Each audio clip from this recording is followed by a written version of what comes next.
So welcome to this conference, which is about the future of astro computation and also about the future of the UC High Performance Astro Computing Center. As many of you know, we're funded for 5 years, but all of these programs are up for renewal, and we'll have to write a proposal due in August. And one of the reasons that I wanted to have this workshop is to find out what's working and what's not, and to improve HiPACC for the next round. So this is the HiPACC website. That's what it currently looks like. And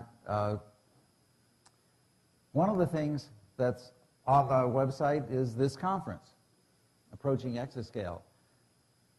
Another thing is these homepage stories. Every couple of months, we do what we call an astro short, a one-page story about some recent research involving astro computing in the UC system, including the DOE laboratories that we're affiliated with. So this is a selection of these astro shorts, and this is actually an illustration from this booklet that everybody's welcome to pick up, which is a summary of what HiPACC has been doing for the last 4.5 years, 4 years and a few months. So as you see, there are articles about things involving UC Irvine, UCSC, UCSD, Los Alamos. This is the high-altitude water Cherenkov experiment in Mexico. The UC Riverside, UCSC collaboration. Santa Barbara, another Los Alamos. This is Lawrence Berkeley Lab, UC Berkeley and UC Davis, analyzing the Planck data, and so on. And these are widely reprinted, including in dozens of amateur astronomy club newsletters.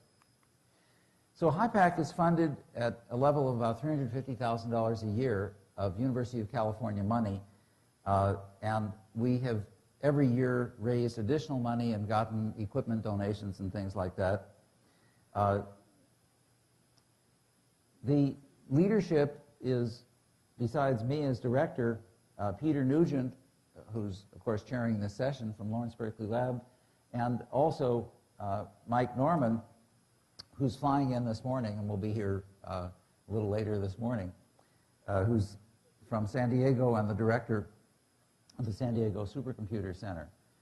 There are representatives from the UC campuses and the DOE laboratories, and a number of them are here today, and there's UC staff that help run the organization. So as computing power and observational power continue to increase, the most difficult problems in astrophysics are now coming within reach of simulations based on real physics. The purpose of HiPACC is to realize the full potential of the University of California, which, if you consider all the campuses and the labs together, is certainly the world's leading computational astrophysics center. Of course, we often think of ourselves as a bunch of competing institutions rather than as a single entity. And one of the goals of HiPACC is to help us cooperate better.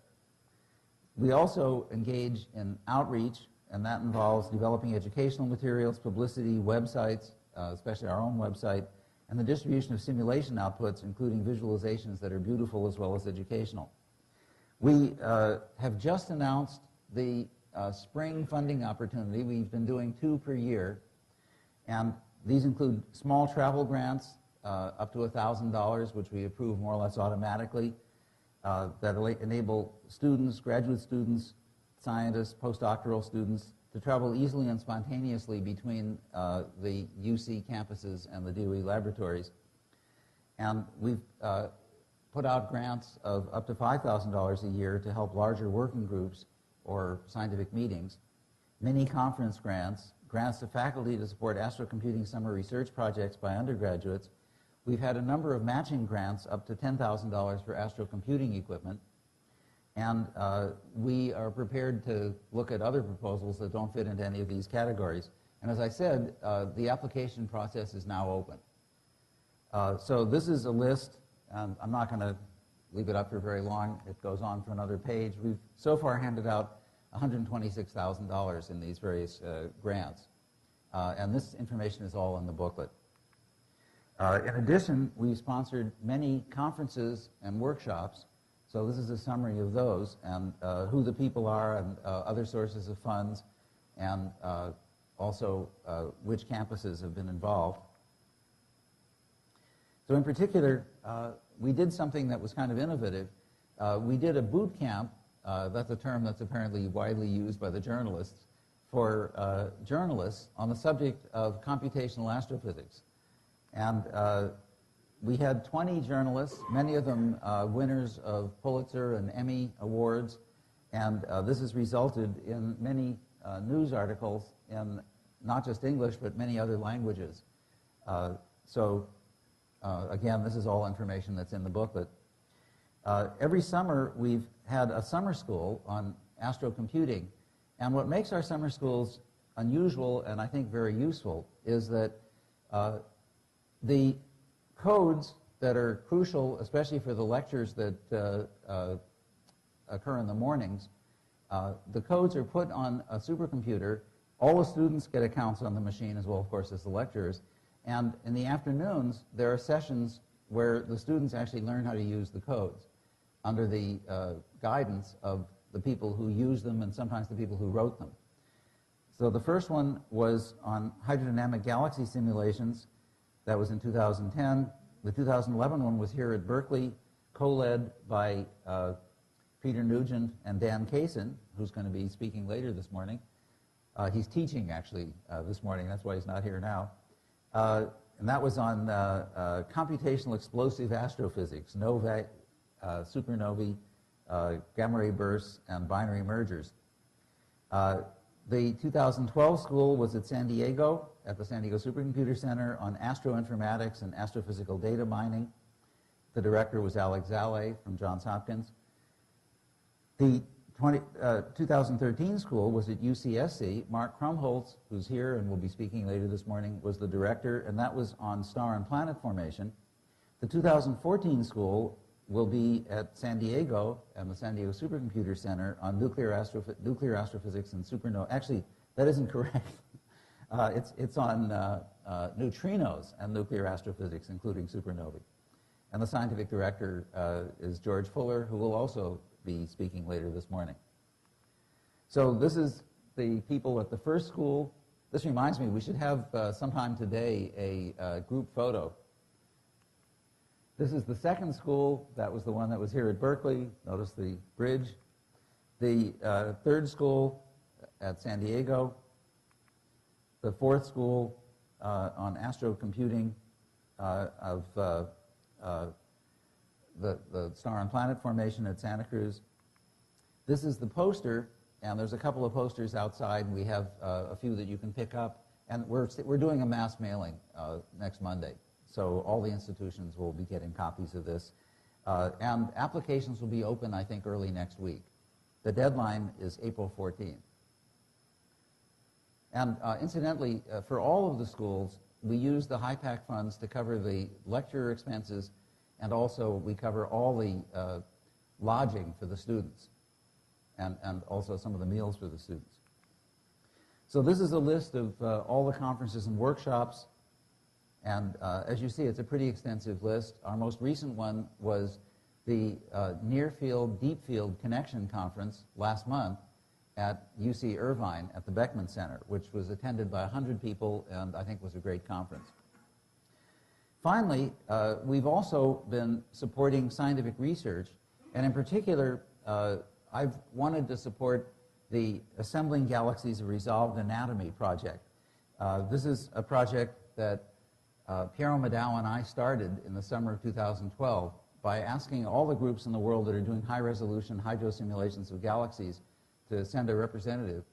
And with a lot of help from the leaders in the field like Tom Abel, who's on the steering committee, we got an amazing amount of cooperation from people who are mostly competing with each other. We've agreed to use the same initial conditions, and the music code by Tom Abel and Oliver Hahn is an enabling technology for that. It can produce initial conditions with high-resolution regions in properly shaped ellipsoidal regions, that all the codes, there's 10 different codes, including variants of the codes that are listed, and they can all use those outputs and as common initial conditions. We're doing halo masses from dwarf galaxies of 10 to the 10 solar masses to giant galaxies of 10 to the 12 solar masses, total mass at redshift 0, with both violent and quiescent merger histories. We're using the same cooling. We're working on that now. The same UV background, the same stellar IMF, the same supernovae yields, and we're also trying to analyze all of the simulations exactly the same way, and the crucial element of that is the YT toolkit of volumetric analysis and visualization tools, which is led by Matthew Turk, who's also going to be speaking and demonstrating some of the visualization technology that some of which we've also been supporting the development of. And Alex Bogert is going to help Matt demonstrate some of the new visualization tools. So in addition to using the visualizations to help us analyze output from simulations, we also have been generating beautiful visualizations for the planetariums, and in particular, we've helped with shows for the California Academy of Sciences Morrissey Planetarium in San Francisco and the biggest planetarium in the country, the Adler Planetarium in Chicago. And this is an example of the kind of thing that we can now generate on the fly in stereo, 30 frames a second, changing parameters, changing where you are on the simulation, et cetera. This is the filaments in the Bolshoi-Planck simulation, the latest version of our large Bolshoi simulation that was run by Anatoly Klipin on the Pleiades machine at NASA Ames. That's my talk. Any questions? I think I'm right on time.